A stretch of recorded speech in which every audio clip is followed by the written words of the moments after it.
take care of your feet on your running journey. Yep, you do. Better find your loving. I better find your heart. I better find your loving. I better find your heart. I better find your loving. I better find your During your running journey, having the proper footwear is probably the most important thing that you need to be worried about. But what is the proper footwear and what shoes should you buy? In today's video, we're gonna chat all about that. But first, if you've never seen my face before, hey girl, hey, my name is Janae and I make a lot of content focused on fitness, wellness, and self-development and helping you and I live our best healthy and active lives. So if that sounds like something you're into, go ahead and hit that subscribe button. Like this video if you're trying to start your running girl journey, and comment down below and let me know what shoes are you running in right now.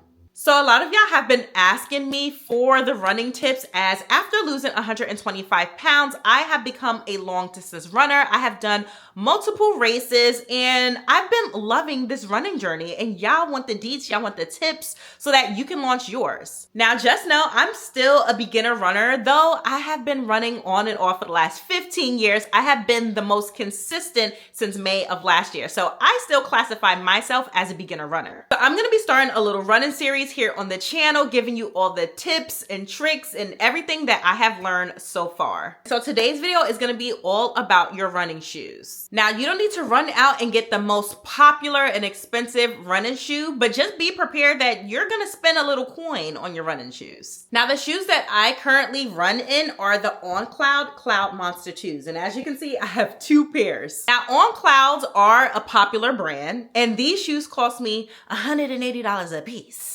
But here's how I knew that these were the right shoes for me. I went to my local Fleet Feet and got my foot analyzed for free. This is the #1 tip and #1 thing I can advise any beginner runner or any runner, if you haven't done this, to do. I'm gonna insert the TikTok and Reel, which if you're not following me on TikTok and Instagram, go ahead and follow me. I make a lot of different type of content over there, but I'm gonna insert the video talking about my experience with Fleet Feet and everything that they did. Come with me to figure out what type of feet I got while I continue on my running journey. Fleet Feet will give you a free fit test to figure out what type of sole and sneaker will be best for your feet. So before we bought some new running shoes, my husband and I both got our feet tested out. They have a 3D scanner that will build your foot profile. It will give you your foot length, width, arch height, and volume. They also have a pressure plate that you walk on that will tell you what your gauge and gait is, and it will tell you where you put your pressure at on your feet, and that's really good to know for your running. After losing 123 pounds, I definitely went down a half a foot size, and my feet are on the wide side. There was so much information that this little 3D scan gave me. Now I'm gonna get fitted for some new insoles, which I really enjoyed this part. Different types of soles for your feet, which will make the running experience different for you, so pick the right one. Brought out a few different sneakers for me to try, but I went with the On Clouds. I used to be a Hoka girly, but after getting fitted, I really enjoyed the On Clouds. And based off my results from the 3D scan, it told me these were a good shoe for me. So we both got some On Clouds. My husband went for the Cloud Runner 2s and I went for the Cloud Monster 2s. About $490 later, we left with our insoles, as our shoes will be shipped directly to our house. Can't wait to try. As you can see, I got my foot fully analyzed. They had this walking plate that I walked across. They had this whole little setup where it measured out my foot, the width, the length, my toe box, how I like to step, my arches. I mean, everything. And after it was done, it told me what shoe was right for me and what my foot analyzed to be. And this is why it's important to know what is your foot giving, and not based off of your favorite runner person and runner influencer, what they're wearing and what they're advertising, because what if it's not right for you, your step, your gait? What if it's not right? Once my foot analysis was done, they told me what brands was correct for my foot, but not only that, what category or whatever line that brand had that would be correct for me. So just because I have On Clouds doesn't mean that every single On Cloud is going to be right for my foot. This specific line, the Cloud Monster 2s, was right for my foot. Not only that, as you saw in that video, I also got a new sole for my foot. I was able to swap out that sole for the sole that comes in the sneaker, and it again aligned and matched up with my foot analysis. And I can tell you one thing, because I only have one sole. Sometimes I run in it, sometimes I don't. I definitely can feel the difference. Now, do not make this mistake that I made. I got my shoe at, I believe, a size 8, and I should have sized up. So these were the first ones that I got, and I got them at my normal foot size, which is a size 8. And I'm pretty sure that the person told me to size up, but I felt like it was too big when I did size up, and I didn't like that feeling. So I, of course, was not listening and went with my better judgment, which was not, because that's how I ended up having a second pair. So after a few times running in my blue-green Cloud Monster 2s, my feet started to swell up. I started to notice that, and this is just a natural thing that my feet does, like depending on what I'm doing, how long I'm doing it for, or just whatever the case may be, my feet tend to just get a little puffy. And with that means that my toes were swelling up. It was jamming to the front of the shoe. And this has a wide toe box for me, but with the swelling, I felt it and I didn't like it, and it was uncomfortable, which was stopping me to run.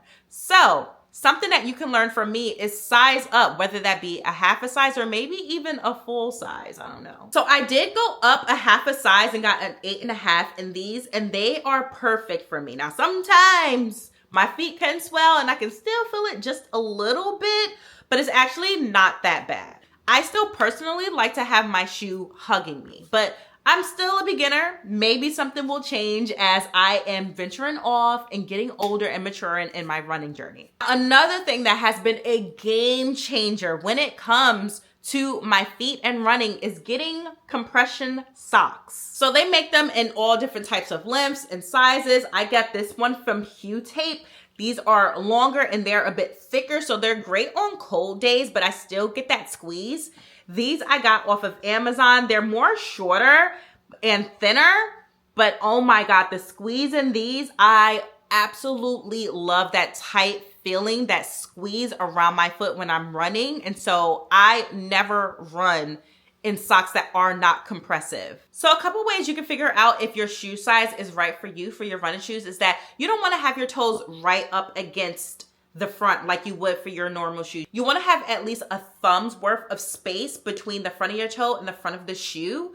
You also want to be making sure that your heel is locked down and it's not sliding up in the running shoe. So when you're in the store, put them on, lace them up, and run in it a little bit and test it out and see how does that fit for you. You also want to be making sure that the width is good and that you have a good amount of toe space in the toe box where your toes can spread out a bit. This is so important because a lot of my normal shoes like kind of go in, and so it doesn't bother me because I'm just out and about. But when it comes to running, I love to have a good toe box. And now I also used to run in Hoka Kawanas. The first version has a wider toe box and I love that. The second version, I don't know, when they changed up the shoe, the toe box is not as wide. But as I started to really put more miles in it, I really like the On Clouds. Plus these were the ones that was recommended to me. Even when they recommended Hokas to me and I tried on the Hokas, it wasn't the Kawanas and I didn't like the feel of those Hokas. But yeah, these were just the ones that was right for me. So when it comes to my Hoka Kawanas that I still do have, I personally just walk in them because they are a good comfy walking shoe and it does have that wide toe box space. Now, I am not the type of person who suffers from blisters, thank God, while running, or at least not yet. Let's knock on wood. But I did lose a toenail, which is not something that I knew happened. So this is yet another reason why you need to make sure that you're wearing the right shoe and that it fits correctly. I had a little bit of overhang from my toenail and I think I was wearing my smaller shoe, and that constant, I was doing hills and coming down hills, and so that constant slamming of my toenail that was overhung finally, like, I don't know, the impact on it finally like stressed it enough to where it broke and cracked halfway down my big toe. I did a little reel on this talking about this as well. But yeah, so you want to definitely just make sure you're being mindful about all of these things because apparently losing toenails as a long distance runner is a thing, and Yeah, hopefully this was the last time that this would be happening to me. So that is it for the first video on my little running series, because I think it's very important to start here with your feet, as you're gonna be spending a lot of time and a lot of miles on them. And you wanna make sure that you are getting the proper shoe. Now, of course, with anything, I suggest you don't have to run out and spend all of this money on this shoe and doing all of this stuff if you are not prepared to do it yet. But definitely you wanna consider it and think about it and put a little bit of money to the side. The foot analysis was free. So once you do that and you know how much the shoe is gonna cost, just put that money aside. That way you can get the proper shoe for you. But with the shoes that you're wearing now, think about these things. Is it the right size? How does your feet feel in it? And go to the store, even if you don't want to buy the shoe now, go to the store and test it out and see if you do feel a difference while you're testing out that shoe in comparison to what you already have at home. If you enjoyed this video, make sure you give it a big thumbs up, subscribe if you haven't already, and hit that bell icon. That way you're notified every single time I post a new video. Comment down below and let me know, what do you want me to talk about next on this little runner series as a beginner runner. Make sure you follow me on TikTok and Instagram. On TikTok, I'm always hosting lives and answering your questions in the moment. And on Instagram, I'm super active in my stories. I have a broadcast channel where they end up finding the tea first. So make sure you follow me over there. You can also find me on the Strava app. I'm starting getting into the Strava app and, you know, finding running clubs and run communities and all that stuff over there. And I also have a fitness and wellness Discord. So I'll leave all that information in the description box below. Thank you guys so much for watching, and I'll see you in the next video. Nothing's gonna tear us apart.